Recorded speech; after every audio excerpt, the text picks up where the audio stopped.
Welcome back once more. GP Xavier, round number three, I think. Part two of this discussion at least. Good to have you back. Thank you, Lucas. So we left off last episode, if I remember correctly, talking about the supernatural, the possibility of the supernatural. I think it was quite short that we discussed it, so we can just we don't have to repeat what we said because I don't even remember what I said. But maybe you can just briefly talk a bit about what you mean by the supernatural, if you're able to, and I'll respond Mm, and I'll say my thoughts about it if I think it's something that happens, and yeah, we'll take it from yeah, I think part of it was sort of figuring out what the term actually means. there. Uh, but I guess its rough and ready kind of common meaning is, let's say, based on our current understanding of science, things that happen that shouldn't be able to happen. So, you know, there's that covers a huge range of things. Um, things like maybe life after death, like reading people's minds, um, moving objects with one's mind. I would also include synchronicities in that as well. Yeah, So coincidences, meaningful coincidences that are so overwhelmingly unlikely that it begs the question of, is there something behind this? Ghosts, I guess. Anything like that that sort of is outside the current scientific paradigm. yeah, Although I would say the current scientific paradigm is more expansive than most people assume. Just considering that, quantum physics is a thing. yeah, The boundaries I don't think are as rigid and clear as people imagine. The reason that we were sort of struggling to define it, or at least I was struggling to define the paranormal, is that if these events we call paranormal have some sort of law behind them, and if they fit into nature as a whole, then one can expand one's definition of nature. One can expand one's definition of normal, I guess, and it would be included within that. So let's say, for instance, that there is some way that let's say I can read your mind in some sense. I can know immediately what you're thinking.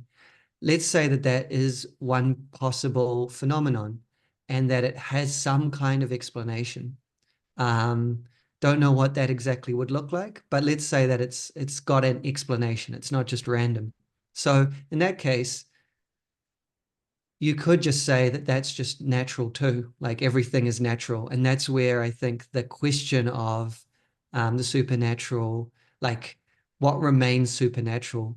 Um, One final thought, I guess, on that could be the supernatural is what supernatural entities or beings willingly create or do. Um, Now, that could include just regular people. So that would, in a sense, be a quite an expanded sense of the supernatural.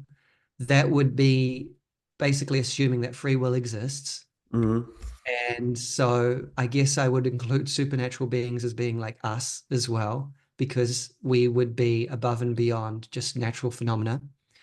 Um, so that would be one definition, because it's not, if free will truly exists, then I would say it's outside of like the causal chain. It's not defined or determined by laws.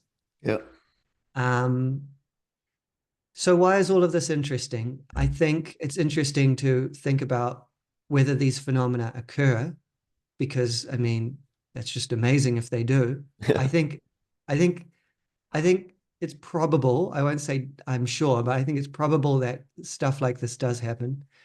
And then the second question is, I guess, how does that fit with a naturalist philosophy? Because we were talking about John Vervaeke's approach. Um, and what was the term that he used? something physicalist, non-reductive non physicalist. non-reductive physicalism. Yeah. Yes. And I've also heard him refer to himself as a naturalist Mm. in that same sense, as a non-reductive, Yeah.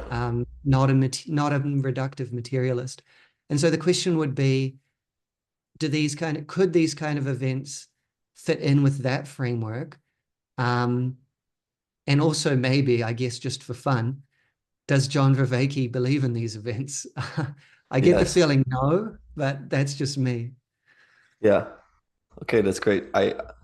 I'll start right off with where you ended on with Vervaeke, and that is that Mhm. um, he has spoken before about how what often seems like something supernatural could be a higher level of in like intuition. Um, like especially in ancient times, a lot of people thought there were magicians. That was very normal Mhm. to speak about people that could manipulate in some sort reality or could see things that we can't. And this is something we spoke about at the end of the episode last time. Um, I think he would say that a lot of what we experience as maybe that's supernatural, it's just a very heightened level of maybe intuition isn't even the right word, but maybe similar to a shaman, what a shaman can see. But yeah, that's just Yeah, one part of it. so it would to summarize that is that essentially we're talking about like pattern recognition, like kind of Yeah. unconscious pattern recognition. It's nothing above and beyond what we already know about the world, basically. In a sense, yes, but I think people that see patterns do see things that are beyond what at least normal people see Yes, of the world, in if you that know what I sense. mean. Yeah, yeah. So, so yeah, but I want you to continue, so don't lose your thought. But it just occurred to me. I watched a talk about him, talk with him recently. I forget which one it was, but he often brings up the example of the Mars rover, and he talks about how the people operating the Mars rover kind of embody the Mars rover. They sort of feel at one with the Mars rover in some sense, yeah, um, and how one of the women who was operating it was gardening, and she sort of intuited or felt like a particular, I think it was a particular part of the Mars rover wasn't working properly or was stuck or something like that. And then she went into the control center or the lab or whatever it is and found out that that was actually true. Like it actually has happened.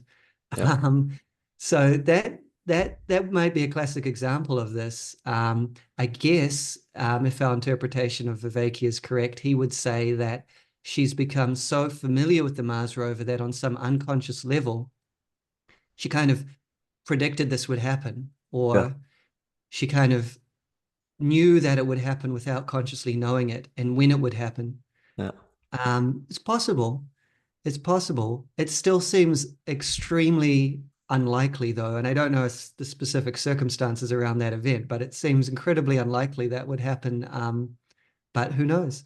yeah, yeah. I mean, that's quite an extreme example. Like, do you have to have crazy levels of that subconscious ability? But I know, like, I'm reading right now McGilchrist's Matter with Things, and he pulls up an Brilliant example. book. You've read it? Yes, yes. How How did you far do through are that? you? It's like, what is it? I think it's like, what is it, 2,000 words or something, if not more? Sorry, Yeah, 2,000. two big volumes. Amazing book, though. 2,000 Absolutely, pages. like incredible. Yeah, I'm like a third of the way through, but Hmm. it's really good. And he speaks about an example of a man who predicts horse races, and he gives Hmm. percentages to the horses of their odds of winning, basically. And he finds that he does so much better when he's relaxed and he doesn't really think Hmm. about it. He doesn't do a lot of Hmm. preparation. He just goes to the horse race and he watches them warm up and he sees how they Hmm. interact with the trainers. Um, and then they start to study him, and the more he has to like think about what he's doing, the worse he gets. Um, but that's just a classic example of how your intuition sometimes is much stronger than your, well, I don't know if reason is the right word, but you know what I mean, the Well, analytical part. yes. it's the power of you could say it's the power of the right hemisphere versus the left hemisphere. Yeah, That's definitely McGilchrist's point. But I would still say there's two interpretations of this. One is that it is just that it's the right hemisphere is in a certain sense smarter, or it's smarter about certain things. It's better able to see patterns, let's say. yeah, That's one interpretation, but the other interpretation would be that the right hemisphere is actually more able to tune into these kind of psi phenomena or paranormal stuff. Um, this seems to be closer to Jung's interpretation, Carl Jung, because he really believed that synchronicity was something paranormal, basically, and that he was going to these places himself and with his patients that were very right hemisphere oriented in terms of exploring mythology and imagery and sort of dreams and things like that. Um, there's the famous example, I don't know if you've read much Jung or you know about this, but there's the famous example he brings up of the scarab beetle. A yes, woman, a patient of his, dreamt that she held a scarab beetle in her hand. And as she was relating the dream to him, a kind of golden colored beetle, it wasn't a true scarab beetle, but it was like kind of looked like that, started tapping on the window just as she was talking. And yeah, so he opened the window and picked it up and put it in her hand and said, "Here's your beetle." And yeah, that kind of affected a kind of cure. One wonders, one that doesn't seem so amenable to me to the kind of pattern recognition interpretation. It seems more like something deeper than that. But yeah. Also I because of the think way it um, manifests in reality. exactly, exactly. I did read quite a bit of Jung, and I also read Kastrup, who wrote a book called Decoding Jung's Metaphysics, and he actually personally had a similar experience, where he was.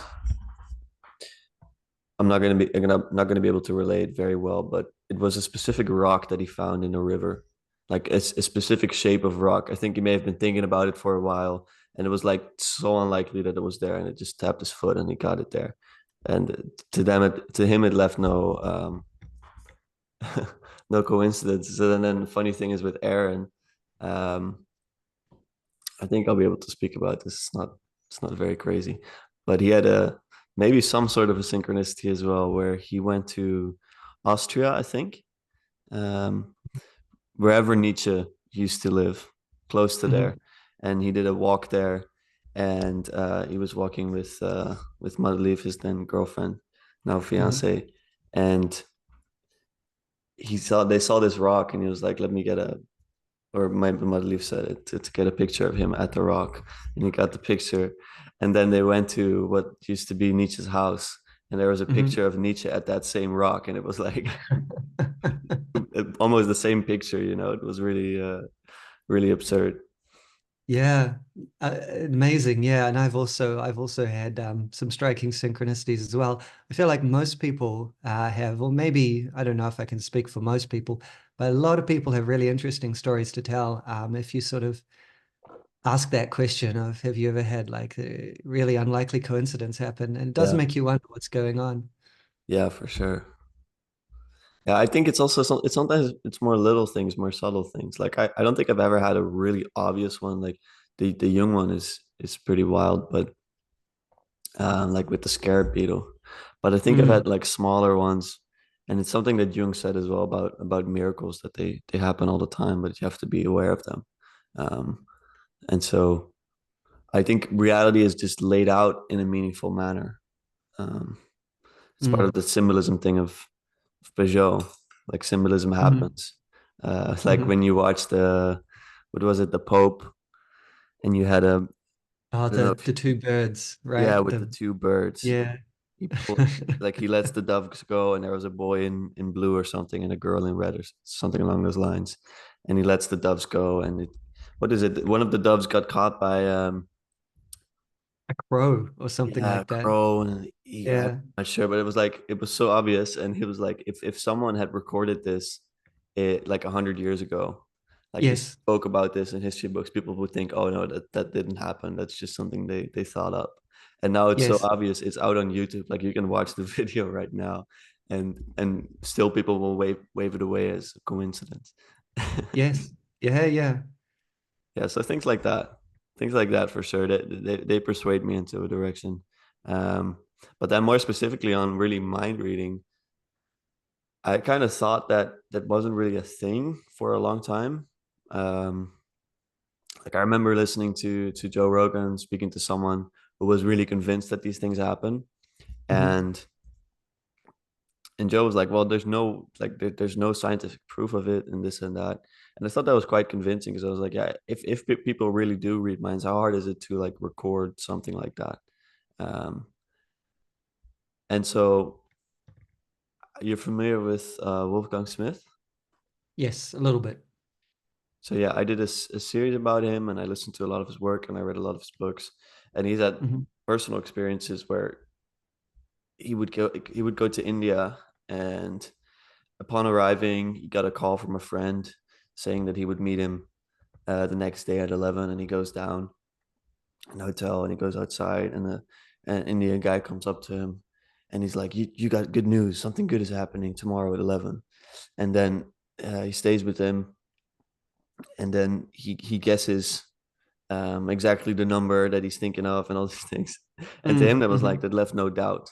Like Hmm. that is absolutely some sort of form of mind reading. I wonder if there's a way to, like, when you watch a magician, just a modern magician, I mean, they do things with cards where I'm also like, I really can't explain this. But then Hmm. there's whole shows and whatnot that try to explain how they do that with certain visual things. I wonder how Mm. much that is explicable. I So, think it's a really, yeah, absolutely. It's a really messy situation in a way because you do have people that can do magic tricks really, really well. yeah, And then you have maybe this other phenomenon, maybe that's going on, and they kind of mix together. So for instance, in like mediums or whatever, there's some well-documented cases of like fraud, like in sort of, mediums and seances and stuff, where they actually were just sort of like it was a trick, it was a setup. yeah, Um, and so it kind of comes and mingles in with that. But then you have other situations where you sort of like, well, how could this have been set up? How could this be a trick? Um, and I last time we talked, I mentioned in passing Dean Radin, who's a scientist. He does a lot of experiments with psi, with paranormal phenomena. And one of the ones that he's done, I'm pretty sure it was him who's done this, was he does a lot with random number generators. And so they're true, as far as I know, they're true random number generators. So I assume they're like triggered by radioactive decay or something genuinely random.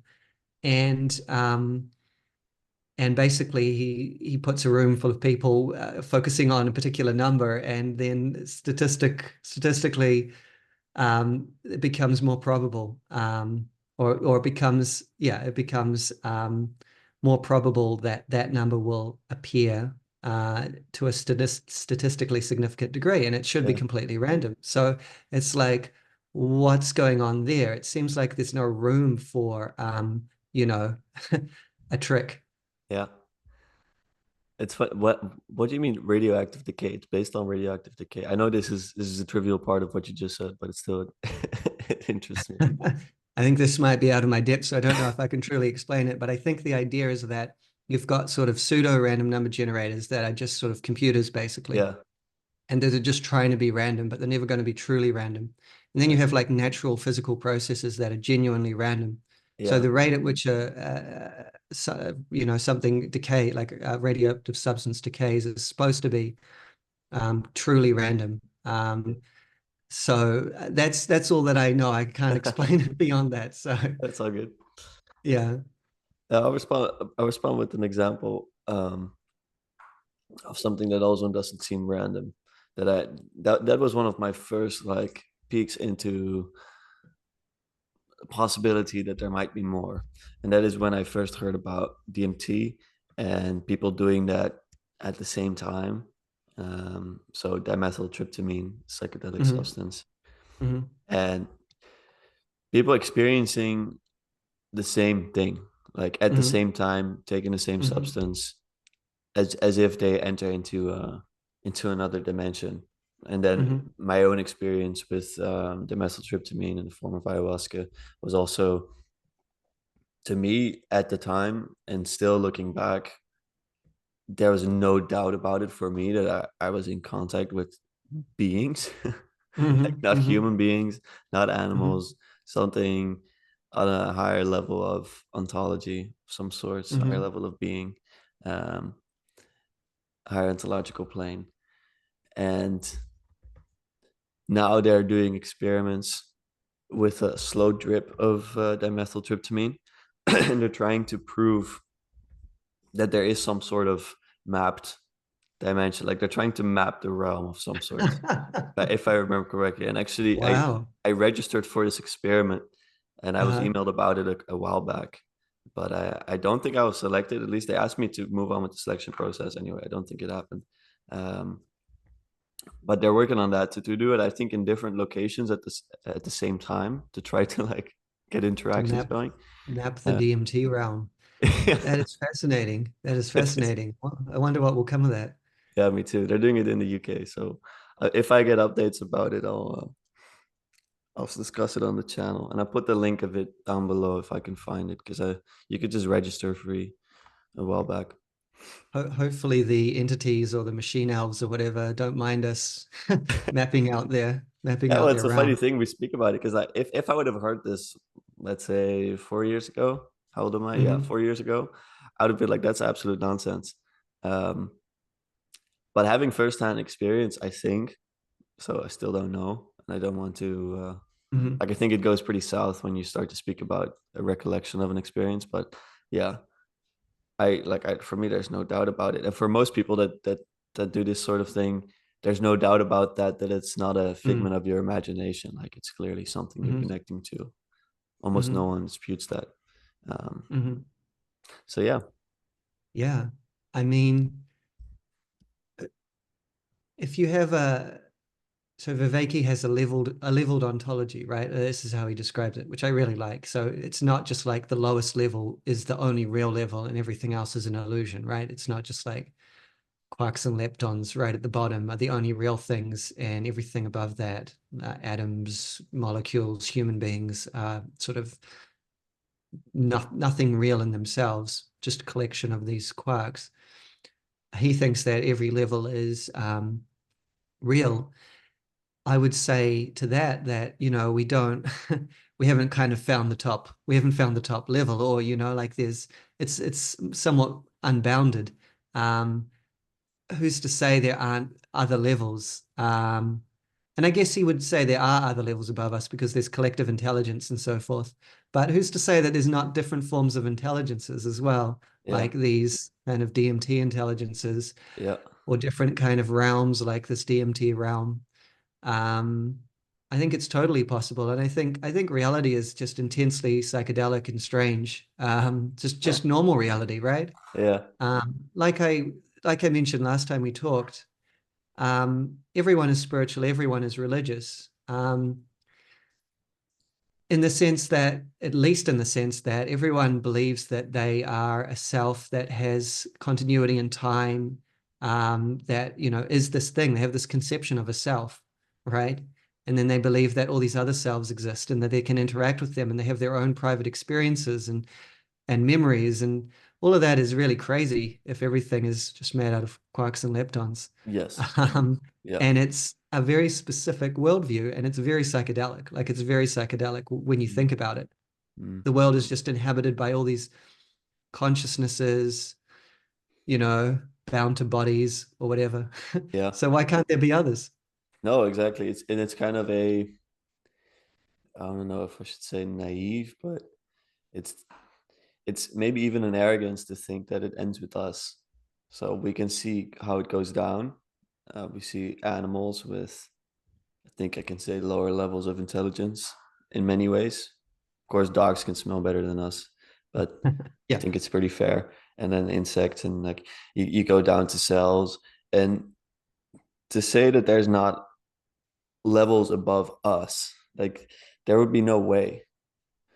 Um, like to a dog, we are kind of like unimaginably smart in many ways. Like, we can Hmm. provide a dog with so many things. We can finish a dog's life in seconds.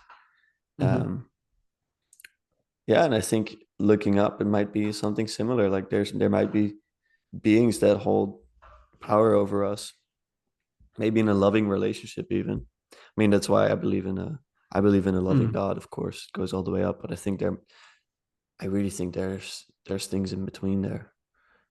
yeah. I I find it hard guess to imagine otherwise. to play the devil's advocate a little bit, I guess the problem is with a dog versus a human. Yes, there's a radical difference in degree, but there's also a continuity. Like we're both animals, Yeah, and if a dog could do science, it would pretty easily, well, maybe not easily, but eventually it would understand how a human brain can function and why it's so much better, right? Because we're still talking about brains, we're still talking about yeah, nerves, we're talking about bodies, we're talking about the whole physical system. Where we're thinking of other intelligences that aren't physical, or at least, maybe live in a different realm with a different physics. I mean, we're not talking about human bodies. And so I think that's a legitimate hesitation that people yeah. have because we can I agree. understand that our thoughts are bound to our brain states. I'm not saying that they're the same. I'm just saying we notice a close association between the two. Yeah, If measurable. something doesn't have a brain, how does it have consciousness? How does it have thought, will, etc.? I think that would be the key issue. Yeah. Do you have a response to that, or how would you respond? Well, I this is something I also discussed with Vervaeke about consciousness and brain death, for example. Hmm. Because he's quite adamant about well, in the Awakening for the Meaning Crisis series, he's like quite adamant about there not being the life after death. Yes. But when I heard that the first time, it bothered me because I was like, Hmm. oh, I don't think it's true first. And I don't know if even it's scientific. And then I listened again and I was like, let me just ask him about this because I got the opportunity to speak to him. And he didn't mean it in the way that I thought, which I think makes a lot of sense. Like, because I spoke about how Kastrup looks at it. Um, and to him, scientifically, it's quite obvious even that there is life after death because he bases it on NDEs and yeah, people that have experiences beyond themselves that start to grasp a whole of some sort.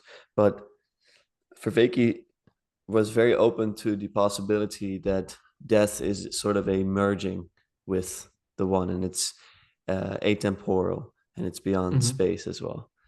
That's what he was sympathetic toward. But consciousness in space and time without the brain, that seems to be very difficult. Hmm. Um, Hmm. but then I think if you do go up a level, I don't think that that level is completely disconnected from us, the same way we're not disconnected from the quantum realm. Um, Hmm. so Yes. Yeah. I think it's impossible to have a consciousness that's only bound to space and time. Um, that doesn't have a brain. But I think when you go up, I think that's just laws we don't understand. Or if there's laws, that's just a reality we don't understand. So I think there's not much to say about it. But yeah, Yes, and maybe the only way we could talk about it at all, or even think about it, would be through a direct experience or some kind of direct insight or intuition. yeah, Um, well, like you sort of kind of referred to when you're talking about DMT, because I haven't done DMT, so I've never encountered that realm. I have no conception of what that could actually be like, but you do. Um, maybe. so, so yeah, maybe. But that's through a direct experience that at least at least you have that experience. Whereas it's harder for me to conceptualize it. Um, I don't want to sort of go over what we talked about in our first talk too much. But I think when we're thinking about Kastrup versus Vervaeke, I've looked a little bit at Kastrup. Your Aaron actually asked me a question in a comment about what I thought about his view of the afterlife. So I had a little look at that. Um, so his conception, and correct me if I'm wrong, is basically that you wake up in a sense as the mind at large. You wake up as the only true consciousness. Is that a fair description? Yeah, I think so. The thing with Kastrup is that he understands this, so he will say like death is simply going back to mind at large, but he Hmm. doesn't have any conception of what that actually looks like. Do you know what I Okay. mean? Okay. Yeah. Yeah. So that. Yeah. Okay.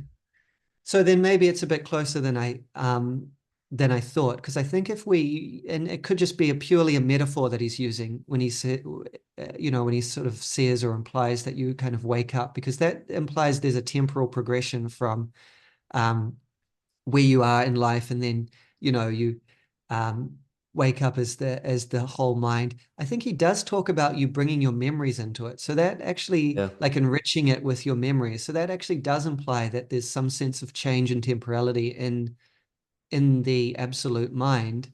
um, but I think that, I don't know, it sounds a bit too anthropomorphic for me, I Mm. guess. And I think where Vervaeke is coming from and saying a very similar thing is still saying, I think he's still basically saying that for all intents and purposes, as far as we're concerned as individual beings, death is the end. That that reuniting with the one, to use that terminology, is basically equivalent to ceasing to exist as an individual being. Yeah. So I think those are compatible. Yeah. Um, and therefore, since I am an individual being, I actually care about that distinction, right? Like, it doesn't matter too much to me whether I cease to exist and become, in a sense, the absolute, or whether I cease to exist and become nothing. Qualitatively, those are the same experience for me. Yes. And so what's interesting about this is that we identify as our yeah, egos. I'm not sure if that's the right word, but we have an individual identification. And I Mhm. think the Vedic resolution to that is to say, well, that's kind of an illusion. And Mhm. waking up from that, even in this level already, can allow you to come closer to God. And what Wolfgang Smith, I think, speaks about very well is that there's a massive difference between the Vedic, so the Eastern, let's say, the Vedic encompasses Hinduism, um, Mhm. and the Christian view. And that the Christian view is that you enter into relationship with God. And a relationship is something else than a complete merging with God, in that you maintain some sort of individual identity. Mhm. We spoke about this in our first conversation. Mhm. I find it really hard to conceptualize personally that there would be some sort of relationship um, Mhm. into the afterlife. But Joe speaks about when saints die, for example, they become more of themselves, like they become Mhm. shining version of themselves. Like that, to Mhm. me, intuitively, I find it hard to um, understand. It doesn't mean I don't agree with it. It's just that I don't understand it. I mean, I still call myself a Mhm. Christian, so Mhm. it would probably be closer to what I expect. But then, based on experience, based on my intuition, I understand that the Vedic view much more easily. And I Mhm. and Mhm. then you start to wonder, well, Christianity is a historical religion. Did that change? Is that possible to change? So then it pulls up another 17 questions. Do you Yeah. mean change its view of the afterlife? Well, not just the view of the afterlife. Does the afterlife itself change with the coming of Christ? Oh, okay. Because that's basically the idea here. And Wolfgang Smith looks at religion like he doesn't see the Vedic or the Christian as one that's better. He says they're fundamentally different. Like Mhm. they're hard to compare. So is there a different sort of afterlife in the Christian conception? Yeah, I think I've heard him talk about this as well. It's like you can actually achieve the Vedic end goal. You can actually achieve that. It's not sort of saying that it's illusory. I think Yeah, he's sort of just asking the question of, do you actually want to achieve that? Like, yeah. you could have that, or you could have blissful, loving relationship with God for eternity. Doesn't it seem like you would want the latter option? Mm. Um, to me, I think both options are inconceivable. So that's a bit of a problem. Yeah, Um, Losing all sense of individual self, and for that matter, temporality. Um, I can't conceive of that. I can't distinguish that in my mind from non-being. And actually, that's really interesting because Buddhism actually uses much more non-being terminology, emptiness, shunyata, emptiness as being the ultimate state, nirvana, snuffing out like you snuff out a candle. And there's a bit of debate around whether the end goal for Buddhists is the same as the end goal for non-dual Hindus. So Hindus, believe that there's only one being. So the monists, or some are monist. There's huge variety within Hinduism, but the Hinduism we know is monist. So there's one being, and that's Brahman, God. And all of us are just God's self-illusion. He's kind of tricking himself into believing that he's all these individuals. Alan Watts talks about this in a lovely fashion, as he's known to do. And so that's the Hindu view. And then the Buddhist view is that there's no self at all, not even an absolute self. So there's not even one. There's Buddhism is very hard to explain, but they're not saying that there's literally nothing or there's zero. It's just that there's no substance at all. And so the aim of Buddhism is, well, again, nirvana is, as far as I know, I don't know Sanskrit, but I've read that it basically means to extinguish. So nirvana, the end goal of Buddhism, is the extinguishing of desire and therefore the extinguishing of the individual self.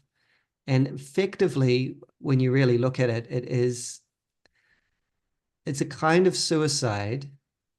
The idea with Buddhism is that if you just killed your body, you would just be reborn.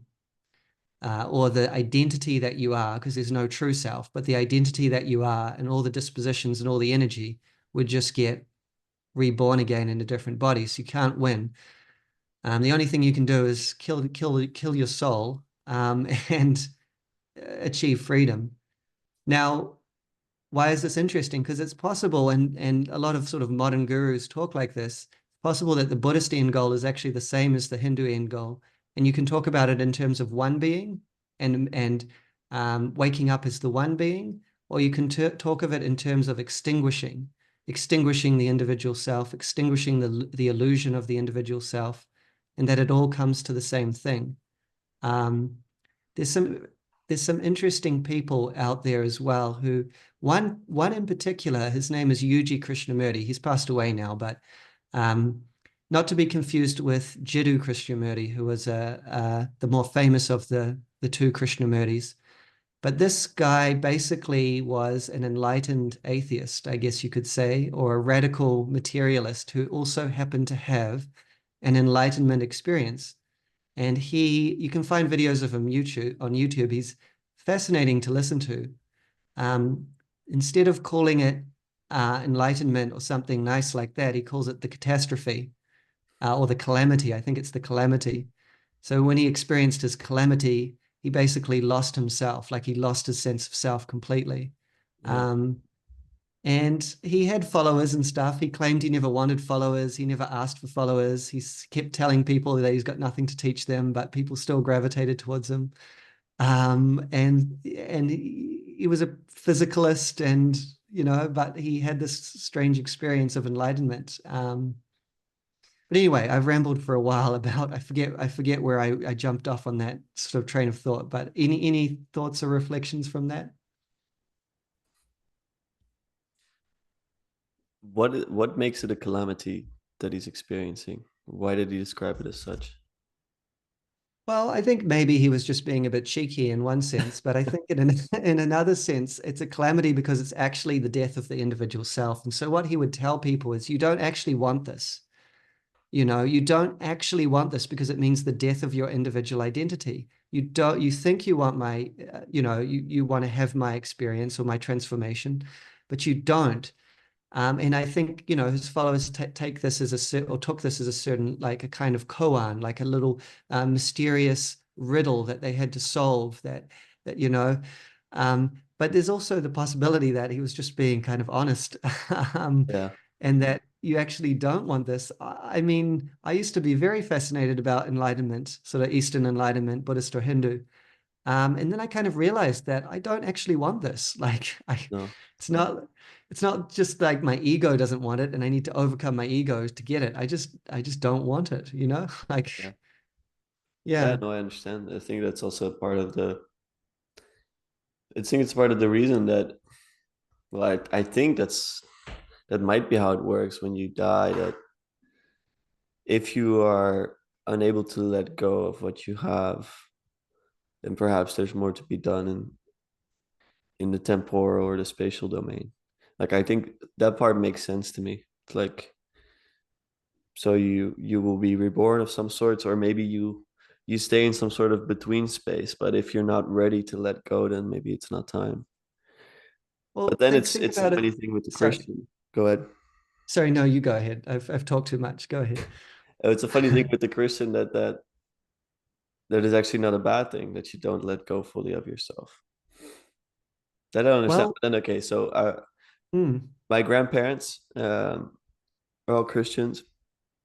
Um, I've lost all the last three of them that I grew up with in the last 2 years, and I had the luck to be able to speak to them in length about their theological ideas. oh, And so yeah. my mother's father, I asked him what he thinks of heaven or of the afterlife, and he's very much close to the book with all of these things and with his Hmm. faith. His faith in some ways is inspired by a fear of God, but Hmm. I asked him if he thought that he was gonna see his wife who had passed away like 25 years ago or 20 Hmm. years ago. And he was like, "Well, no, I'll be with God, but it's unimaginable what that's like." Like he's like, Hmm. "That's not like it's not like I'm gonna walk up and give my wife a kiss or something." It's like he didn't think about Hmm. it like that. So even him in his like a completely Christian worldview, he also had this idea of like, well, it's nothing like you could possibly imagine it. And he also Hmm. didn't think about it like there's this individuality to it as much. Um, Hmm. at least not to the same degree as it is here. Maybe it works differently. I'm not sure. Yeah. Well, I guess what is individuality? And is there a kind of individuality that is selfish and prone to evil? And is there also another individuality that is you know, luminous or free from evil? I think that that would be one, and that's maybe what Jonathan Peugeot is alluding to when he talks about the sort of transformation of saints, that there is an individuality that is free from selfishness. Yeah, So that would be one way, I think, to approach it. Um, I mean, you can't have love without real individuals. You could, well, let's put it this way. You can't have real love without real individuals. You can't have love at all without at least apparent individuality. Um, Even among Hindu mystics, there's really interesting sort of dynamic or phenomenon. So there, I've talked about, like I referred to, there's a lot of diversity within Hinduism. So there's the stuff that we know in the West, more or less, which is everything is one. And then there's like actual, like straight up devotional monotheisms as well. There's a really rich tradition in Hinduism of bhakti or devotion, loving devotion to God, usually to like a personal deity with like a certain image and a certain cult. So Krishna is a great example of this, Vishnu, Shiva. Um, and so there's Hindus that actually are explicitly dualist, like they're not non-dualist. They actually think that God and humans and each individual soul are eternally separate from each other.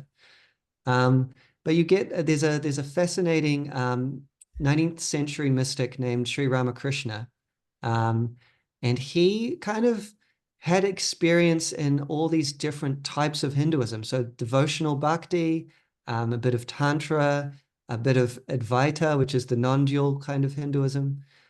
And so he could very, very easily go into a state of samadhi or absorption with God, with Brahman, the one. He was fundamentally an Advaitist, so he believed that, you know, there was only one being. But what's really interesting is his preference was for bhakti. And he would pray to his primary deity was Kali, which is a sort of female goddess.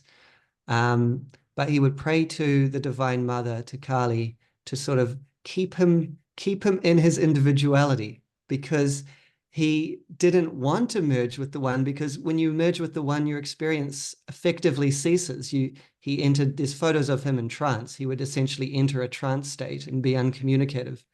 Um, so he wanted to be an individual so that he could love God. He had a saying that you want to taste sugar, you don't want to become sugar. Mm. You know, Mm. he had all these wonderful little parables. Yeah, And so I think that's a key issue, is where does love fit in your ontology? For Christians, I think it has to fit at the very foundation. God is love. yeah, And so that implies individuality, I would say. yeah. It has to, because it's the recognition of someone else or something else to be real, and if it's real, it's not just a apparent reality or apparent individuality. Like it has Yes, to. Do you know about internal family systems? I do actually. Yeah.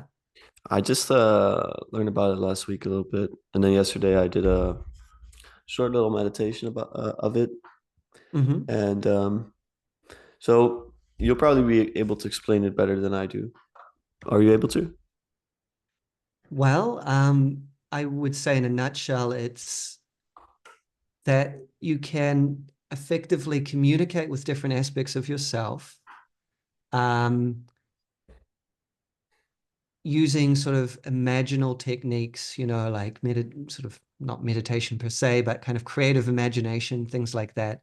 You can actually talk to different aspects of yourself, and they eventually come to sort of a more healing relationship with them. So, for instance, you have a part of you that lashes out at others, or you have a part of you that's incredibly critical of others, and then you just do this compulsively and you don't know why. Well, if you actually talk to it, you find out that it's protecting this other part of you, this vulnerable child part. And then, eventually you talk to that vulnerable child part and you realize it's been wounded from, whatever event in childhood. And Mm, and so the healing continues. Yeah. yeah, Is that capture what you've understood as well?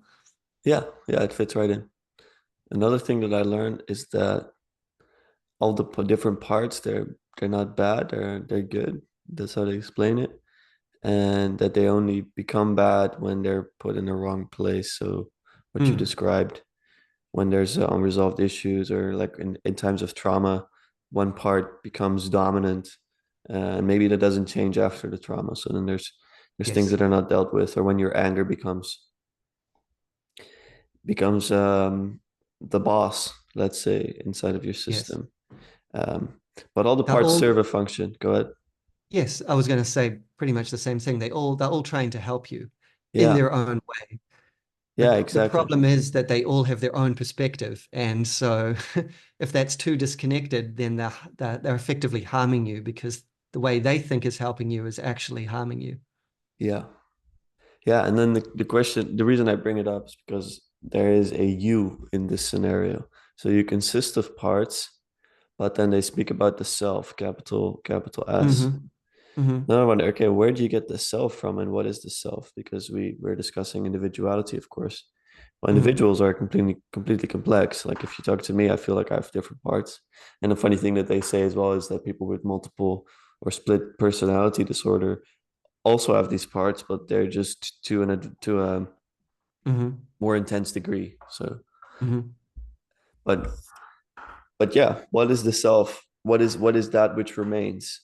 Because if the self is not your anger, if the self is not your, I don't know, lust, if your self is not this or that, then what is the self in that conception? So I Oh, don't know. well, it's a great question. Do you know, like it in terms of, not, I'm not asking you if you know what the self is exactly, but in the conception of internal family systems, do they like expand on that notion, or? From what I've read, which is relatively little, um, not too much, because in a way, I guess it's central, but in a way, like it's not essential that you have a developed kind of theory of it. My sense is that it's the observer. Like it's that, because you're asking sort of like, what is the self? If you're not your anger, if you're not your passion, if you're not your this or you're that, then what is the self? Well, the only thing that remains is the thing that observes all these other things happening, right? Yeah. Um, and so the self becomes a pure observer. Now, I'm not saying this is the IFS doctrine on this, but that's sort of what strikes me as being the case, Yeah. which is again, a very Eastern Hindu slash Buddhist view, is Mm. that what remains is the observer. But the problem with that, why it doesn't maybe fit so well into a sort of Western Christian framework, is because if everyone's self is just the observer, then they're all essentially identical. They don't have any Yes. distinguishing characteristics, you know. Yeah. So it's not like you have a special, unique character. You, like me, are just pure consciousness. So we might as well be the same consciousness. You know Yeah. what I mean? Which I think could well be true. Like I'm not saying it's wrong, but I think it goes against the Western Yeah. approach to things. No, absolutely. I'm looking at the what they describe as qualities of the self. So I don't think, Hmm. yeah, I don't really think that they just think about it as an observer. I know you didn't say that because that's what you think yourself. But they say that there's qualities of self. And I heard this yesterday as well. You have the 8 C's and the 5 P's. Actually, I'll Okay. pull it up Yep. on the screen so you see it. It's like it's relayed in a flower of life type of thing. Let me see if I can share. Yeah, share screen. This one. Am I sharing it? Um, I'm yes, I can see it now. So you have compassion for people listening. There's basically Hmm. like a flower displayed, and you have the 8 C's, which are compassion, creativity, curiosity, connectedness, I think, connected, courage, confidence, clarity, calm, and then the 5 P's: presence, perspective, patience, playfulness, and persistence. Yes, yes, I remember this now. It's been a long time since I looked at this, so my apologies. Yeah. Yeah, so I wonder why they associate this with the self, because even when I think about something like courage, like what courage is acting not in the absence of fear, but in spite of your fear to do something. Um, and I think that there's a lot of other qualities here that I see, like patience or playfulness, that also require your parts, if you know what I mean. I mean, that's I would agree with that. I'm going to be a bit more cautious because I obviously haven't looked at this well enough to sort of to comment on why they actually um, took these specific qualities. But as a general response, I would say that all of this is very specific, and it does seem like it would require specific parts of you. Um, it's it seems hard to ground it in just like the thing that remains is innately creative, curious, and courageous and calm. I mean, why?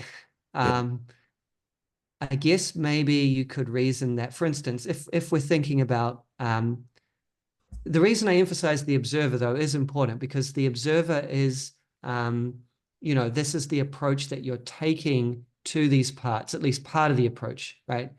You're not just purely like a cold observer just watching them, but part of the approach is that you're um, disidentifying with them in order to just see how they play out, how they are in you. Because usually we're identified them. If we're angry, if our angry part is active, then we just are angry. So you could argue that to the extent that you're able to observe your angry part, you are in fact calm, right? Because the part of you that's observing has to be Yes. calm. Yes. So Okay. there's a certain logic there. Yeah. You could Yeah. also argue the same with compassion, I would say too, because to really to really see something unfold, or to have a relationship with another person, which in this case is a part, you have to have a certain degree of compassion. I think empathy would be a better term, but it doesn't start with C, so it didn't make it. Yeah. Oh, that So makes there's a sense. logic there, maybe. Yeah. Yeah, that makes actually a lot of sense. I also, so I told you yesterday I did this exercise where you would go and there would be a room, and inside of the room would be someone that triggers you. Hmm.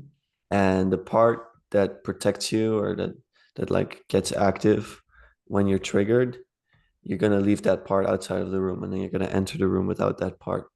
And you're gonna Hmm. ask that part, okay, is it okay if I go in? And then you can see how the interaction goes without the part of you that's getting triggered.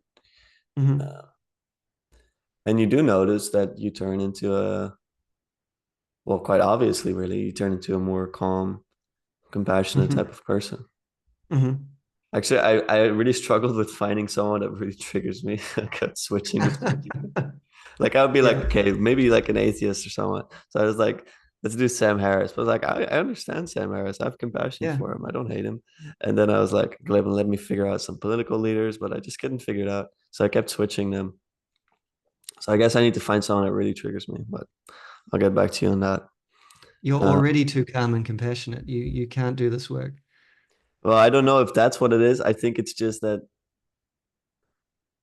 I understand. Like I get triggered all the time. So it's not like I'm always Mm. some serene being. It's just that I can always see the other person's perspective still, even though I can strongly disagree with people. I'm like, oh, well, I could get to this point of view too, you know? Mm. Hmm.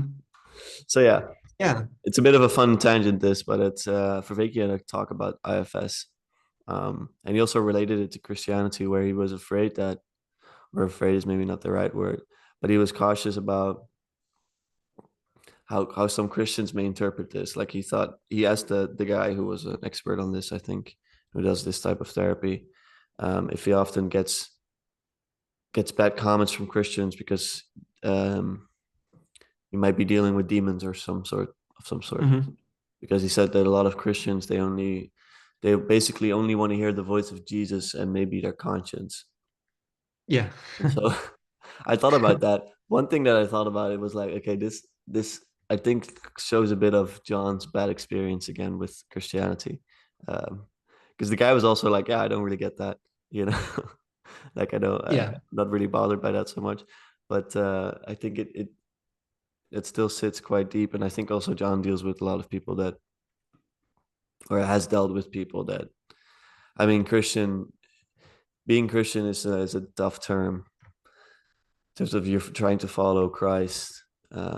But if that's filled with judgment and what he grew up in, it doesn't Yeah. I fit. mean, Yeah, go ahead. totally, totally. I, I could understand why a Christian would find it. I think it would be unjustified to be sort of like mad at IFS if you're a Christian, but I can see that there's certain potential conflicts there. I mean, Yeah, how do you know the difference between a demon and a part? Is there any difference? Isn't this just implying that there's none and that every demon is actually just a innocent part of you that just wants to be loved and accepted? Like, there is real, I think there is real conflict with the worldview of Christianity and the worldview of IFS. Um, which is a worldview, like all these sort of therapeutic approaches are yeah, effectively little mini religions. They're little worldviews that shape the way that people. I mean, it's got all this, it's this implicit doctrine here that we've just looked at that your true self is intrinsically good. So that's again like I yeah, mean, I don't want to argue against it because it's quite a nice doctrine, but still, it's a very, it does beg a lot of questions that your intrinsic self is just happens to be courageous, compassionate, calm, etc., etc. And it's yeah, nothing bad. It's got no capacity for evil.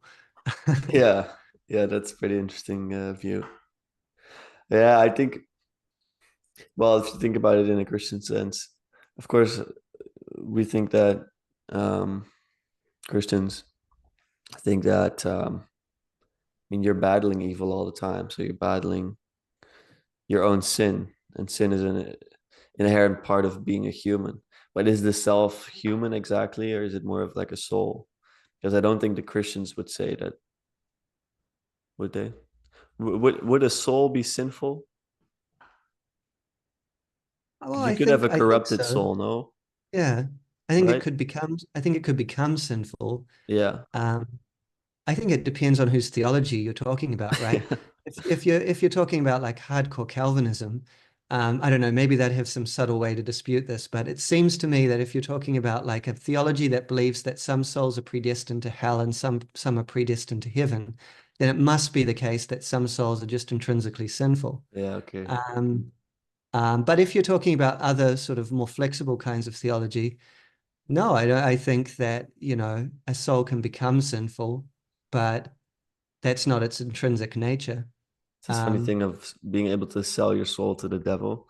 It's like, mm, I think that implies more like that the soul is a good thing and then you can lose it. But I think the mm. soul in most people's conception is more of something that can get corrupted and it's just an inherent part of you. Yeah, I think that the interpretations of Christianity that resonate with me hold the soul to be basically good because it's a creation of God, in the image of God, out of love. So it must be good, right? Like Mm.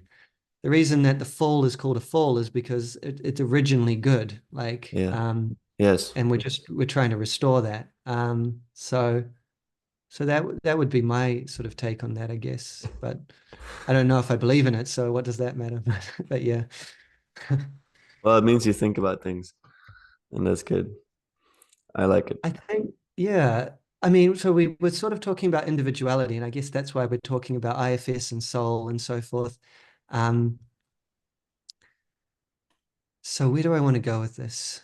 Can I play something? Absolutely. So Yeah. because we spoke about Vervaeke before, I wanted to do it some justice and pull up the Mhm. because I asked him about miracles. And Oh, so I'll pull yes. up that I asked this question. That's good.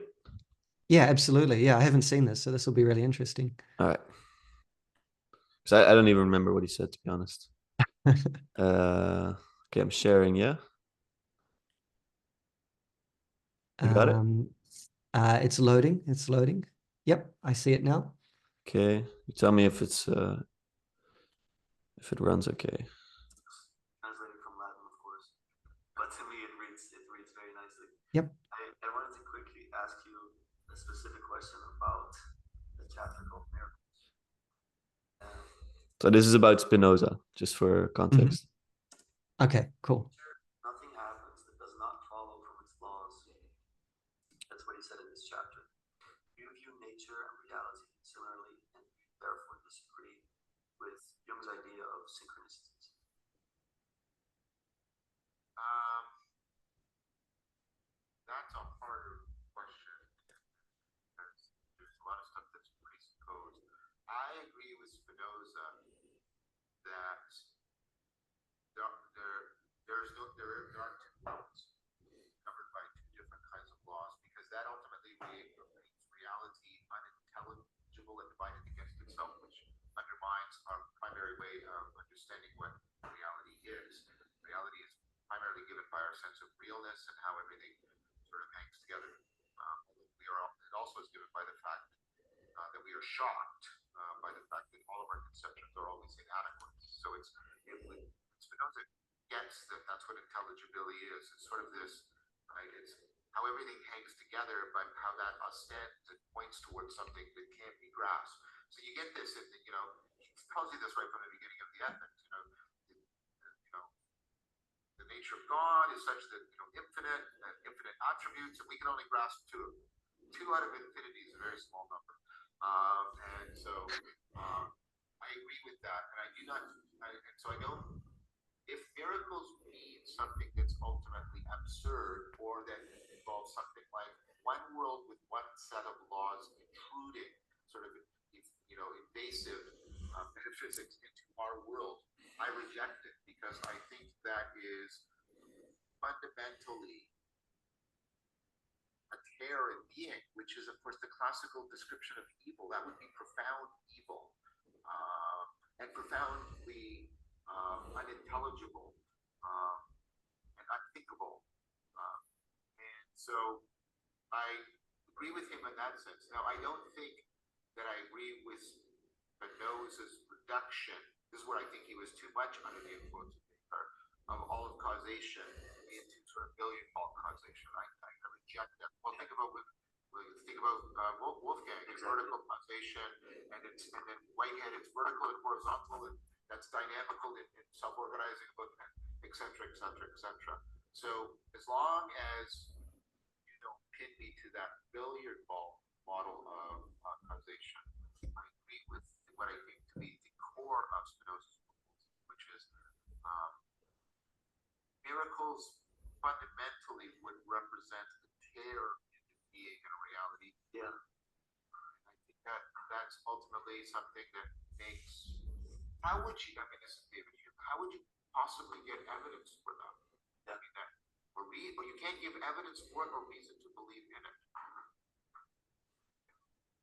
And people will cite Revelation or the Bible or the Quran or something. My problem there is if that's miraculous in the sense of a world operating to other laws invading ours, then that of course is a terror being, an assault, an invasion, etc. Yeah, and what does that make God also? All right, you got it? Yeah, that was brilliant. Good. Okay, so why don't you respond to this? What's your first thoughts about it? What he said? Well, well, my very first response is that Vervaeke is a beautiful soul. Like, you always get the sense when I'm watching him talk, like just how genuinely thoughtful and compassionate he is. Just talking about like, what is the nature of self? I guess he could probably convince me that the IFS model is real. I know Yeah. he has some problems with it anyway, but anyway, aside from that, in terms of the actual content, I love how starkly he puts it, like that if this was other laws invading our world or our laws or our reality, it would basically be evil. Yeah. So it'd be absurd and evil and horrible. I think that's a bit overstated, but from my perspective, but I love that he put it in such a clear, potent, and stark way. Like this is actually what he's against. What he's Yeah. for is the unity of being, the unity of all our reality. It all fits together basically. And so in that sense, I get why he's a naturalist or a non-reductive physicalist. Um, uh, I guess what would I say to that? I mean, he could just be right. He's probably right. I mean, he's probably right. I guess what I would say is, where does that leave free will? Is there a sense in which human beings, just on a daily basis, cut into the laws of nature by just doing things just because they want to? Or, you know, I haven't heard him talk too much about free will. So I'm not sure exactly where he stands on that. I would assume he's a kind of compatibilist. Do you know? No, I don't know his exact view on free will. I know he's definitely not a determinist. But I'll say this about it. Like you started off when you spoke about Vervaeke before, is that I think you said he believes in a leveled view of reality. Like, Yes. Leveled yeah, ontology. Yeah. yeah, leveled ontology. And what he briefly discussed just now when he pulled up Wolfgang, because we spoke about Wolfgang before in the video, Hmm. is this idea of vertical causation and this Hmm. idea that I don't know. Are you familiar with vertical causation? It's a bit. I'm familiar with it in as much as Vervaeke's talked about it, which is unless I'm thinking of a different concept, it's the idea that the higher levels constrain the lower levels. Is that right, or is that a different thing Yeah, that of he some. talked? Yeah, I think that's true on some level for sure. It's I'll give you an example of vertical causation. Is that so a horizontal causation would be one that operates in space and time. So Hmm. if I throw a rock um, to a window and the window breaks, then the cause of Hmm. the window breaking is me throwing the rock. That's Hmm. horizontal causation. Hmm. Vertical causation operates almost completely outside of time. So vertical causation happens, for example, when in quantum physics, this observer phenomenon where when I observe quantum potential, I don't Hmm. think particle is the right word, but when I observe that, I bring it into reality. So Hmm. there's potential quantum, there's quantum potentiae. I think that's the best Hmm. word to use. And then once a human observes it, it gets pulled into reality, and you can sort of like they sort of become particles in a sense. Hmm. That's the difficult explanation. An easier explanation would be how an archetype of it. This is the easier explanation. So Okay. there, there, a tree has a sort of like an archetype to it. Hmm. So you're gonna understand maybe the archetype is like a blueprint. So what makes Hmm. a tree a tree? There's certain aspects of a tree that cause us to see it always as a tree. So or a finger, for example, Hmm. or a hand is better actually. Like my Hmm. hand from when I was born, I had 5 fingers. The reason that it grew into 5 fingers is because, well, that's where you can pull in the vertical causation. It's not so much um, that I was conceived that I necessarily have the 5 fingers. The vertical causation explanation is that there's some sort of human archetype, a human blueprint of the human body, the biological body, and that Hmm. causes me to look like that. And same with the tree. There's sort of like an archetype of tree that causes us to recognize tree among all these Hmm. different variations of tree. Um, Hmm. I don't know Yeah, if that helps in any way. it's like the Aristotelian formal cause, right? Of the four Yeah, causes, it's the formal cause. yeah, Um, yeah, I think it might be in synergy with what I was referring to, where the higher levels constrain the lower, because I think there's some way that he has to interpret that back into a scientific naturalist framework, because we could mean different things about, and when we say there's an archetype of a tree, we could mean different things, right? yeah, Um, so I think there's a way that he is able to interpret that back into a physicalist, but a non-reductive physicalist, but a physicalist ontology, because we could mean that there just exists metaphysically an archetype of a tree, in the Aristotelian sense, or even something stranger than that, maybe the Platonic sense. I don't think he means that. I think that what he must mean is that, encoded in the DNA, there is the pattern, the form of the tree that it will take, right? yeah, Something like that. yeah.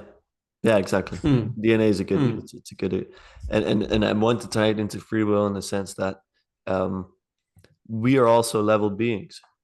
So in many ways, everything stems from the highest level. Now I'm talking in like the Platonic worldview, Hmm. and so with free will, for example, the reason that physicists argue against free will is because they're measuring the biological dashboard, um, to use Kastrup's language. They're measuring what's happening on the neurological level, perhaps. Um, Hmm. but Wolfgang's point, and I think Vervaeke would agree with this, is that human beings are not just the biological, so they're not just operating on that level of reality. They also have their thinking faculty, so they can they can think just in time and not in space. And Hmm. and then there's something else, and perhaps free will ties into that there's some sort of a vertical thing going on that's beyond space and time, where there's maybe not an intervention into reality, but there's definitely, like you say, that the higher levels constrain the lower ones. So that's Yeah, I guess.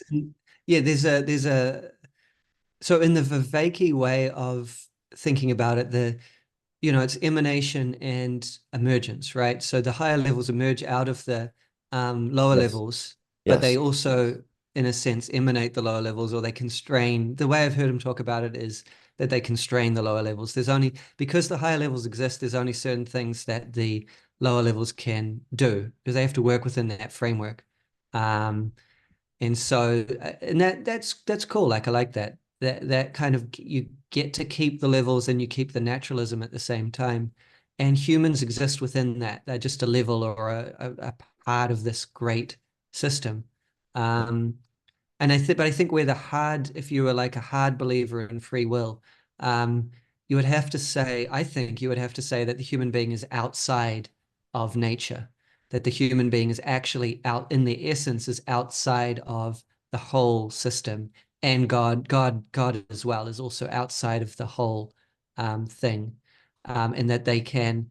I mean, and to the extent we have bodies and brains and so forth, we're in it, but there's a part of us, a core of us that is absurd, to put it one way, or at least transcendent, to put it another way.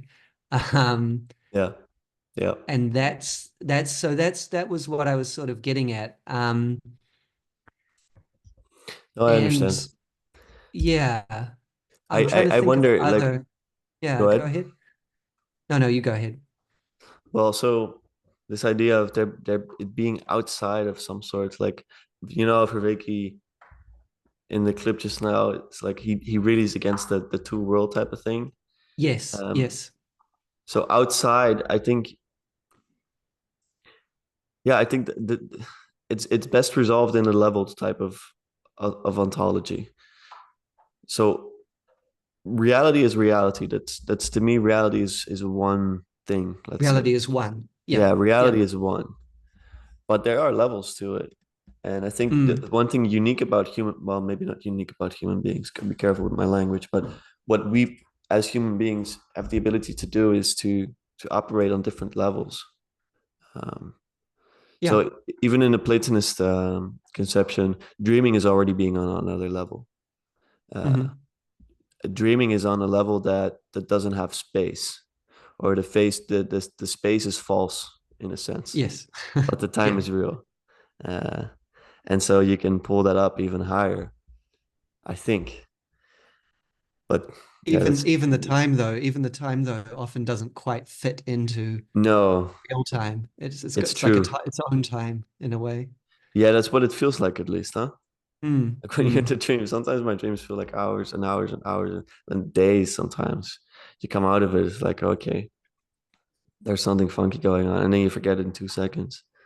But All this weirdness makes me lean towards, at least if I wouldn't go as far as to say that there's some such thing as like outside reality or multiple realities, I would say that reality actually includes a lot more, um, what would you say, chaos within it. yeah, Um, Chaos, sort of empty space, free space to move within, something like that, just trying to fetch for metaphors. I yeah. mean, you talked about the observer kind of, in quantum physics, the observer collapses the wave function. Well, I mean, that's kind of, I mean, I would think of that as being somewhat miraculous. I think that by traditional standards, that's kind of miraculous. Yeah.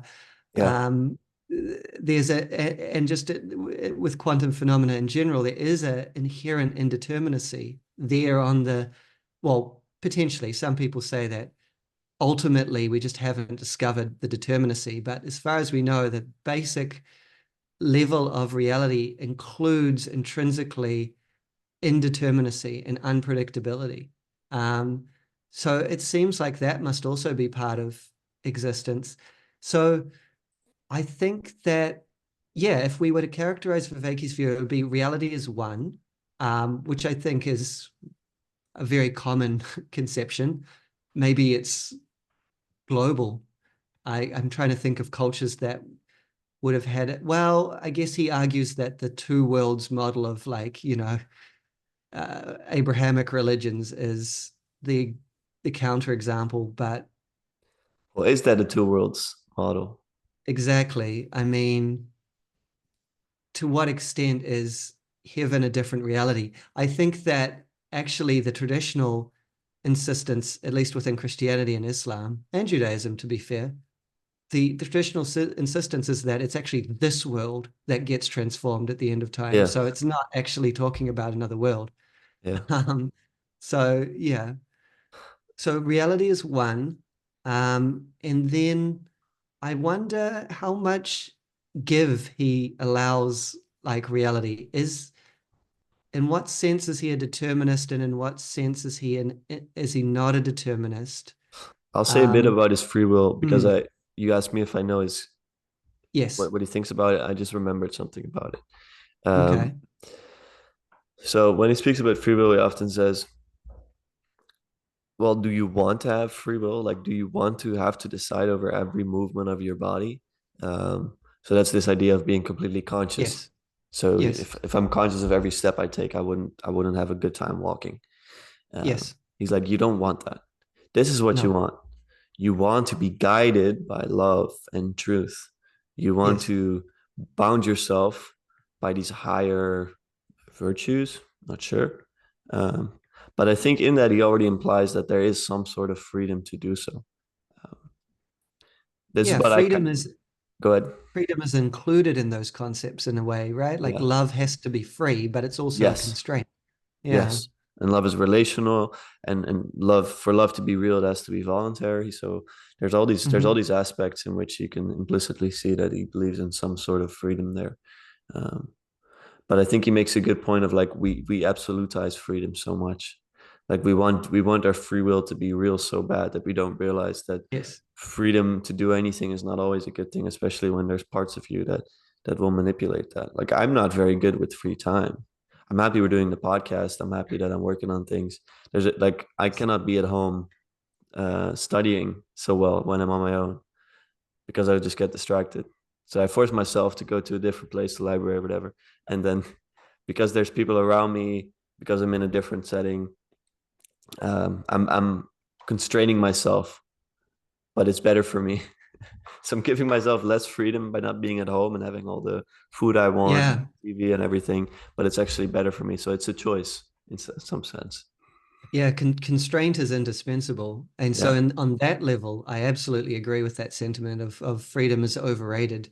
Um, and it becomes just the ability to arbitrarily choose anything effectively, which is kind of meaningless, right? Like the key issue should be like, are you are you going where you want to go? And are you being the type of being that you want to be?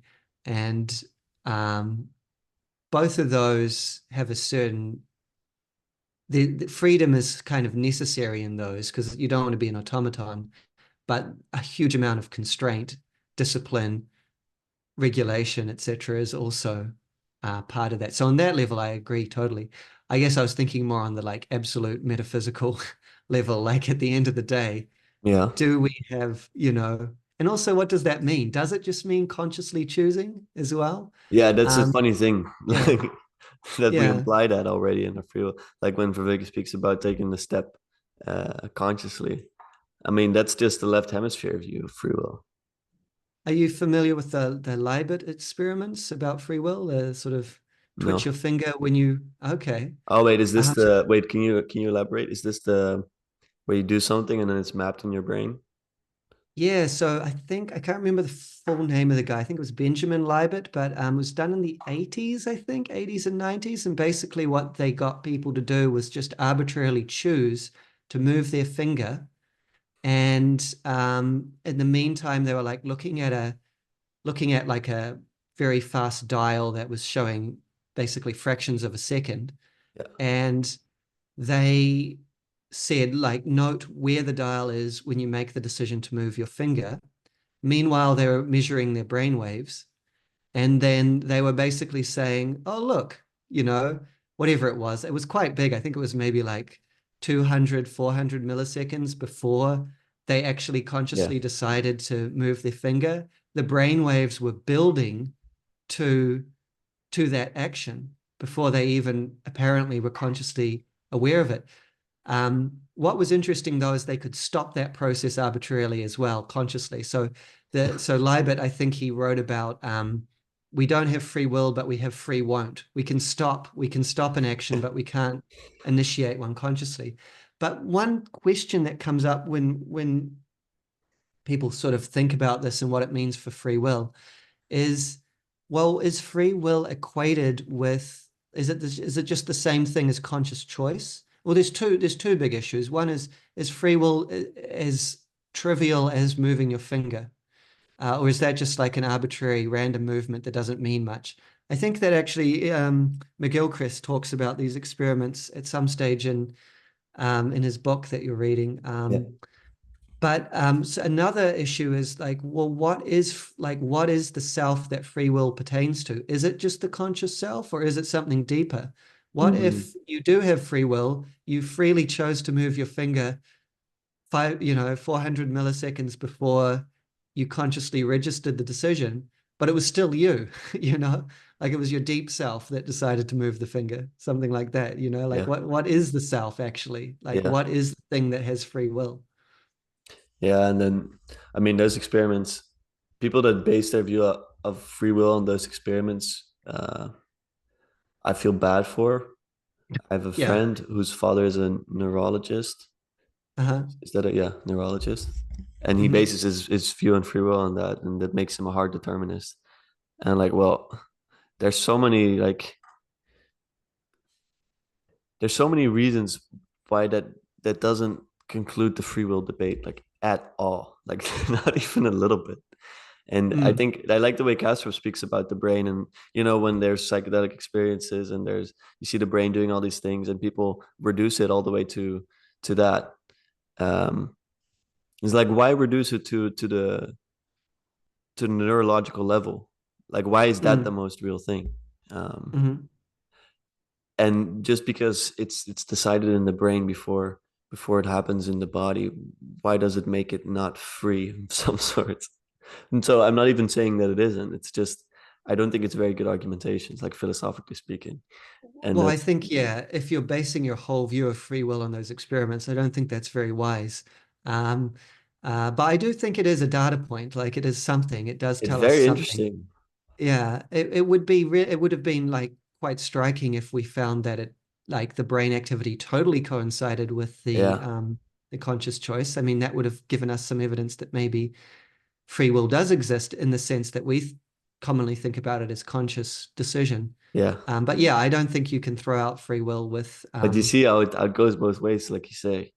mm, Like, but both take a wrong presupposition. Is that you could base it off of that biological happenstance. Um, so I would have felt similarly about if people if it did coincide and people based free will yeah. off of that. And they were just like free will's being proved. Yeah. Yeah, they would feel similarly Yeah. stupid, let's say. Exactly. Yeah. Exactly. I mean, free will is very mysterious, whatever we mean by free will. Yes. And then And consciousness. Who consciousness. understands consciousness?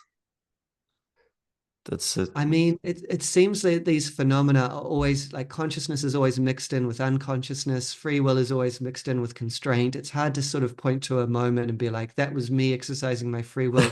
That was me being perfectly conscious. It's like that was me being a little bit conscious, but mostly sort of deluded. And that was me exercising a little bit of free will that was kind of conditioned and clouded by all this constraint. Yeah. Um, I think that these things are sort of just mixed in together in reality. Maybe taking one extreme or the other is equally wrong. Yeah. Um, I feel Yeah. like And McGilchrist would think that. Yeah, go ahead. I have an intuition that it might also be a similar thing to us mistaking um, reality to be completely subjective and objective. Um, Yes. so yeah, I think it's a similar like mistake we make, that we have some sort of framework and then we base it off of that. But it's interesting, like the justice system, um, like there's been cases where I heard about this on a podcast that there was a court case with someone and they argued against his guilt because of he didn't really have free will, like he was kind of determined to do whatever Yes. crime he committed because evolutionarily speaking and this and that.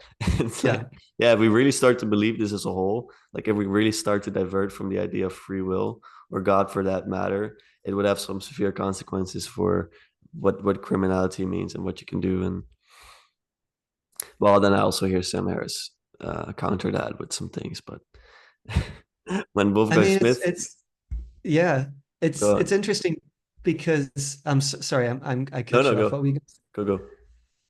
I was just saying it's interesting because in a sense they do have a point. I think the justice system rightly has a libertarian in the sense of metaphysically libertarian, like it believes in free will position, and it Yeah. has to. It has to because otherwise, like it wouldn't achieve its function as a justice system. Like Hmm. no one would be responsible for anything. Yeah. Um, but the reality is that actually, like we're massively constrained by biology and circumstances. and like maybe completely. So you kind of have to just run with this fiction to a certain degree in order to have this thing, which ultimately is useful. Like you could argue from a utilitarian perspective, at least, well, I don't know if this is true, but we'll assume that it decreases crime in the long run if you punish people for their actions, right? Yeah. So it's got a use. What was that? I was going to say something. Yes. Okay. So the view that you could even be completely determined, to me, that's incoherent. And for this reason, the idea, like the whole concept of the self dissolves if you try and imagine a self that is only determined, like it has no free will at all. So it's not like X did the murder, but he was totally determined. So he was just, you shouldn't punish him. That to me is just saying X doesn't exist. Yeah. Like like if there's no way that you could be free, there's no way that you're determined. Does that make sense? Like Yeah. there's no constraint, there's no compulsion. Hmm. You can't have those opposites if one of the opposites isn't even possible. Yeah, exactly. No, you're right. I I remember when Wolfgang was asked about free will, uh, Mm, Kurt pulled up an example of a physicist saying something about free will, being like, "I'm sad to say, but it doesn't exist," and this and that. And Wolfgang goes like, "I think it's disgusting that a human being could say something like that."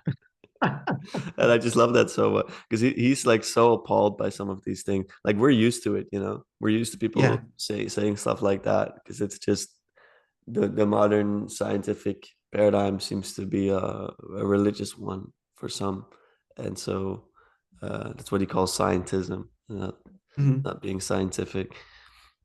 But yeah, like some of it does sound really inhumane if you really pull it there, and it's exactly what McGilchrist describes when the emissary becomes the master. Uh, Right. Yeah. starts to think up some weird things, you know. It can get really dark really quickly, and then another thing about it is that I can understand people from a almost completely determinist point of view saying that evil is not a real thing, um, Hmm. because you could pretty much explain all crime and then they'll be like, yeah, well, we'll still lock them up, but they're not really guilty.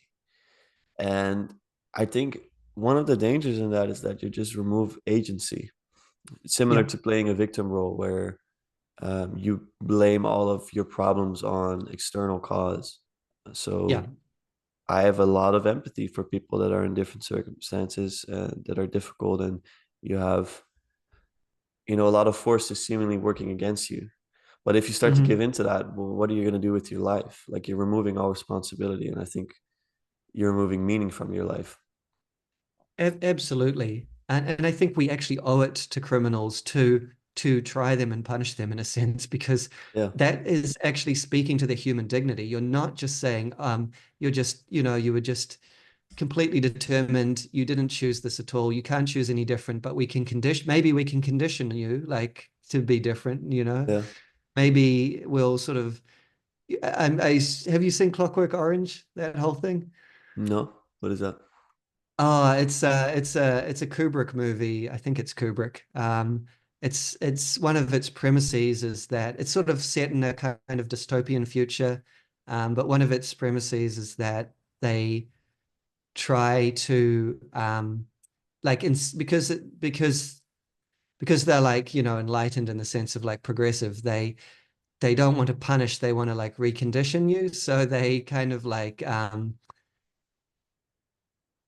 condition this guy to feel bad, basically, by like associating violent imagery with like nausea and disgust. And so it's a bit hard to explain, but like look it up. It's Yeah. a famous movie. It's got a like Just to look really up the pictures, it look pretty creepy. Yeah, it's got a really interesting aesthetic. But basically, yeah, the thing that you sort of take from it is like that's actually bad to do that. And people now, I think there'll be a new temptation towards that with the kind of technology that we have now to Yeah. sort of just say, if not to do something so crude, maybe to like try and change people's memories. I mean, who knows? Like, like Yeah. change people's personality, just make them nicer people. But all of that is just absolutely destructive to human dignity. Yeah, absolutely. And it reminds me of what Jung convinced me of, that philosophy, and Vervaeke to a certain degree as well. Like Mm, philosophy is almost primary in what happens in reality. So the ideas, they almost um, precede the happening. So he approached the 20th century Vervaeke in his Awakening to the Meaning Crisis series. He approached that mhm, by looking at the ideas first. So you look at, okay, what is Marxism? What is Nazism? What are these ideas based off of? Where did they mhm, come from? What is the history of them? And mhm, then you start to realize that this stuff is like, it has big consequence for what happens in the world. And similar with mhm, these type of movies, it tries to play ahead of like, okay, if we really take these ideas to their logical conclusions, where does that leave us as a society? um, mhm. and that's the big argument for like, well, now Richard Dawkins calls himself a civilizational uh, Christian, I believe. Oh, um, that's nice. because Cool. he Yeah. starts to realize, oh my, 1 second, Everyone's becoming a civilizational Christian now. sorry, you talk for a sec, I have to turn my phone off. Okay. Yeah, yeah. Man, what to talk about though? Civilizational Christianity. I don't know. Yeah, I'll Oh, lead you're off with back? that. It's Cool. that they start to realize um, that the ideas are so important, even though they can't prove them, that they cannot get rid Hmm. of them. And so Hmm. um, they start to try to embody them without the belief. And I think the funny part about that is that I think once you start acting as a Christian, you slowly start to become one too, because being a Christian is Yeah. not really belief. Um, that's at least the way I got back to it, is realizing that the behavior part is much more primal in that sense. Hmm. Hmm. So yeah, Yeah. I mean, that makes a lot of sense. Maybe we'll see Richard Dawkins, a genuine Christian one day. Who knows? Richard Dawkins praying. but I think he would have to do like a lot of mushrooms before he gets out of his opinions. But we shall see. What amazes me is that and I don't follow Sam Harris too much, but what amazes me is that guy actually does do a lot of psychedelics, but he's still pretty, what would you say, like atheist, certainly. And Yeah, in terms of his ontology, would it be fair to just say he's a physicalist or? yeah. I'm not sure. I don't listen to Sam a lot these days either. Mm, But yeah, he's. I remember him describing his psychedelic experiences, and it's quite beautiful. Like my brother sent me one of his. He made a video of it with an animation as well, and he would feel like this is really mind. This is mind at large. Like he's really feeling the hmm. intensity of it and the love of it, and he thought it was Hmm. beautiful. Um, and then he starts to get back into his left hemisphere, and it's like, well, Yeah. but there's no reason to based on this and that. And then one time I also saw him speak about God with Glenn Glenn Lowry. I don't know if you're Hmm. familiar with him. Anyway, I think he's more of a political commentator. But Glenn Lowry Okay. used to be in church, and he used to be a Christian, but he turned atheist later on in life, and before he was atheist as well. And he was kind of just talking with Sam about what could people possibly mean when they say that God is real. Um, and then you see Sam start to talk about this mysterious type of thing. I would actually love to find this clip, but I think it will be too difficult. I don't think it's clipped anywhere. But you start to see him speculate about what people could mean by God, if not just a being in sky. And it's like, oh, well, you're much closer than you think you are, I think. Um, but yeah, I mean, Okay. I like Kastrup's view on Sam Harris. Kastrup is like, he doesn't really take him seriously.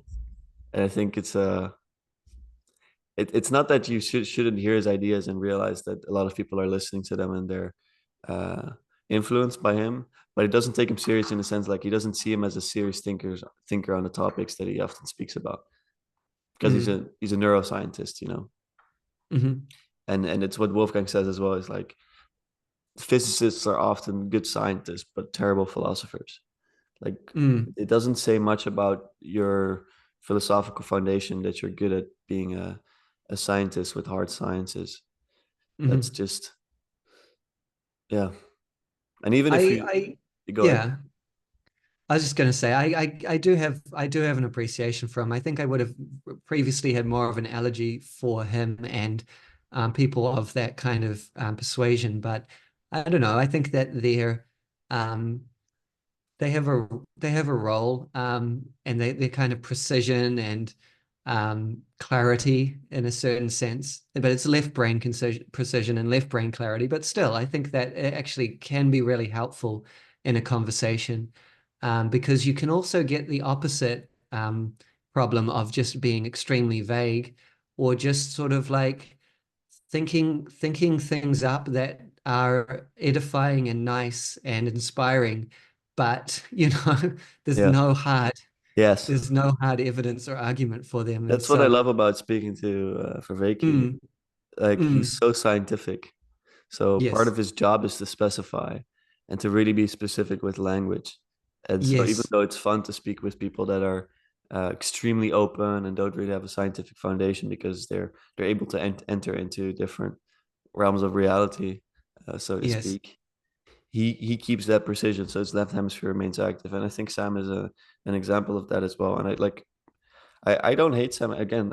I sometimes get triggered by what he says, but I really don't hate him, and I have sympathy for um, a lot of what he tries to do. Like right now, he's obsessed with his meditation app, and yeah, I do see a lot of love in that person. You know?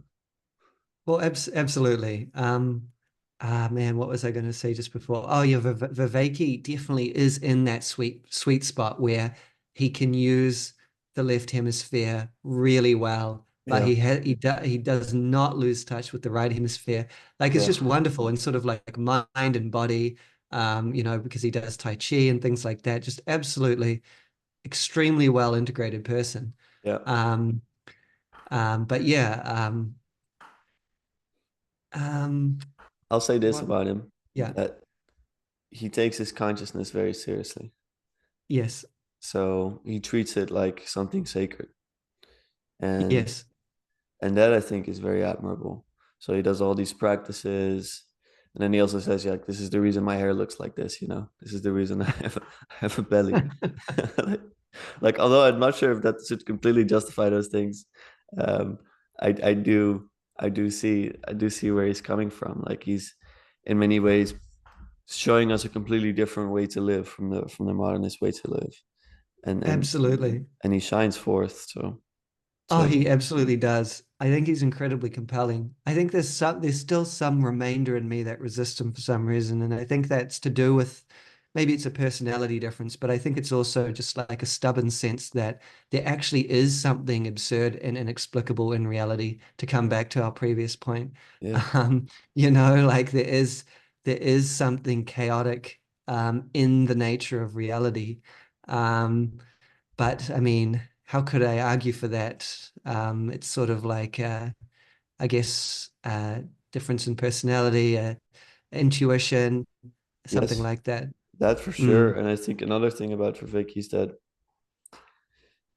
he seems like what I told you about his view of death beyond um, brain death, let's say, or the afterlife. yes, I think he says things where you may think that he's a physicalist in a reductive sense, but he doesn't mean it like that a lot of the times. Like I think he does entertain a lot more than a lot of people realize is possible in reality. I just think he really stays away from that two worlds type of thing, and that makes him seem like he rejects any sort of, well, what we would call magic of some sorts. I think his whole thing is that it's right here. yes, He's trying to fall in love with being again, and he's trying to yes, help other people fall in love with being again. And once you do fall in love with being, you start to realize how enchanted it actually is. And so that's yes, where the absurd comes in the chaotic, but in a beautiful way. yes, yeah. And there's I something true mean, about it. that's kind of, maybe I'll probably round off within the next 10 minutes or so, because I've Yeah, my probably wife's got to been calling me a go. couple times. That would be good. Oh yeah. Do you need to go now, or do you have No, about we'll round it off 10? now. I think she's heading into work in like 30 minutes, so I think she's Okay, cool, what I'm cool. up to. So what I've been really thinking about lately is Nietzsche. And so what you said just before kind of made me think of this, because Nietzsche is very much about this world.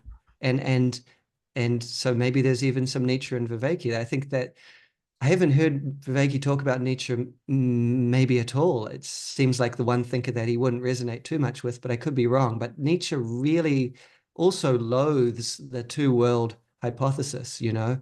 Um, and so he's all about immanence, and he's all about this Yes, world. yes, Um, in a certain sense, the re-enchantment of this world. Um, he's a very interesting figure because again, he's got like all the, if you actually read his writing, he's very allegorical. He's very uses very strong and interesting language, kind of refers to mythology.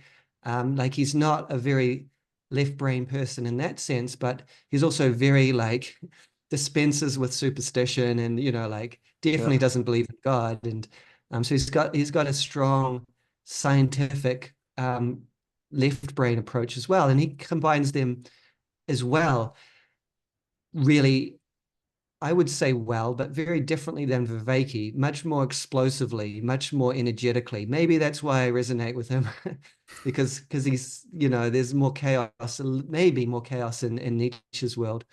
yeah, Um, but I've been really thinking about him lately because it's sort of like, and I talked to Aaron about this too, because his thesis was on Nietzsche and Christianity. Nietzsche ends his last book that he wrote with the phrase or the question, um, Dionysus or the crucified. That are the people. Those are the two choices we have: Christianity or, for him, Dionysus, representing immanent, life-affirming way of being, which is the way that he's advocating. I think Aaron thinks it's a little less stark than just either or. That was kind of what his thesis was yeah. arguing.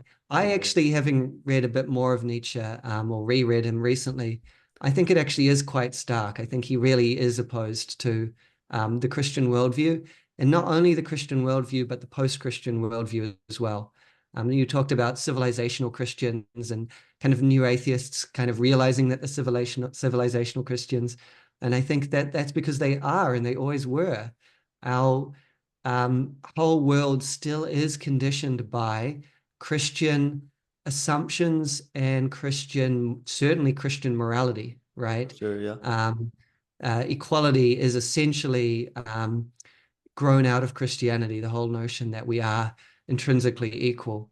Um, Perhaps you could argue that the whole idea of like a unitary self and an idea of a unitary cosmos, the one world, I guess you could say that that's grown out of Christianity as well. Um, but anyway, so back to Nietzsche.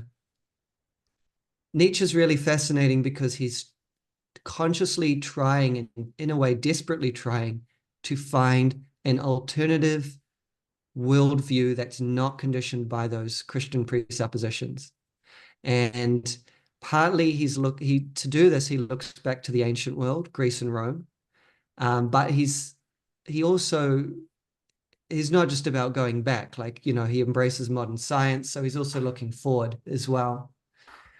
And so what you get is a really interesting picture of everything is becoming, but everything is also will to power. There's a kind of vitalism that life is somehow not reducible to just the mechanics of molecules, but is kind of primary. Um, there's a real sense of the enjoyment of life, the affirmation of life, but there's also a sense of its mystery, I would say, and hmm, enchantment. Um, I'm currently reading through Thus Spoke Zarathustra, which is this kind of magnum opus, you could say. Certainly in his view it is. Um, it's kind of written in a biblical style. And it's kind of, I would say, his attempt to create a replacement scripture for Western humanity, or humanity itself, perhaps. So I'm currently reading through that with a commentary, and I hope to do some videos sort of with a commentary on that.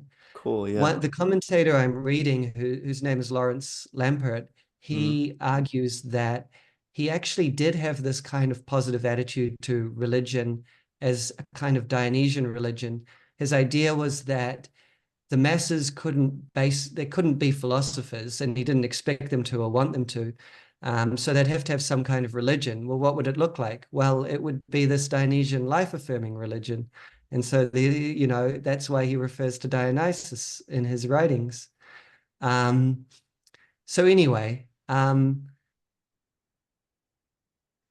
guess I don't have anything definite to say about all this because I'm still thinking it all through, except to say that I guess my question would be, I guess, about the relationship that we have to Christianity in the West. Yes. Do we jettison it? Is where we are now a sort of more perfected version of it with the ideals that we have that are not sort of medieval Christian ideals, but sort of modern secular Christian ideals? Is that better? Do we go in a different path? What does it mean to affirm the world? And is that compatible with Christianity? I mean, those are all questions that I'm kind of wrestling with at the moment. Oh, that's really good. I think it might be actually an idea to discuss that on the next episode, and I could possibly read Das Spoke Zarathustra, because I've been meaning to get into Nietzsche for my brother. And Yes. then for this as well, it could be cool. Perhaps we could talk with your brother as well. Yeah, we could do a three part. That'll be fun. And then so what we could do is I could read that as homework. You've already read it, you say? Yeah, I've read it. It's tricky because it's maybe not the one to start on. I've read a bit of maybe Nietzsche. Yeah, okay, good. So you've got a basis because Yeah. there's really Thus Spoke Zarathustra, and then there's everything else, and everything else is proper philosophy because he's Yes. actually, yeah, exactly. And then Thus Spoke Zarathustra is allegory, metaphor, story, myth. You have to kind of really figure out what he's actually Oh, that's what I'm talking into about. right now. That I have much Okay, more hunger cool. for that right now. So let's do that. I speak to Aaron, and then I'll keep you updated, and then I'll try to get something on the calendar. One question I do have: would you like to do your videos before we discuss that? I hope to. I hope to. I'm sort of chipping away at it every day. But I have a full-time job, so I don't Yeah, get no, much I time. understand. We can put it Yeah. in after that. Like you can let us know when you're ready, and then I'll message Aaron and we'll set something up. Yeah, it might be good to get the videos out first, I think, Good. and then figure it out. Okay. So we've covered quite a few topics today. Yeah, it's just all intuitive. I like it. It's good. I'll send you over the file, and I'm excited to see if people listen. I think it's quite a long one, no? 2 hours. It is quite a long one. We'll have to kind of mark where the different topics are so Yeah, that people. I'll do timestamps for this one. It'll be fun. Mm. But it's always a pleasure to talk to you, and so this is it's a little bit of a prelude for the next one, and I'm excited to do that. I think it's always fun to add Aaron's voice in it because he has more of that precision of the left hemisphere that I Yes, lack. I've been longing to talk to him actually since we had our first talk, but I've also been thinking I don't want to do it before I've finished my little project on Nietzsche Yeah, because I won't be, I won't be good enough. yeah. But yeah, I've definitely been keen to talk to him.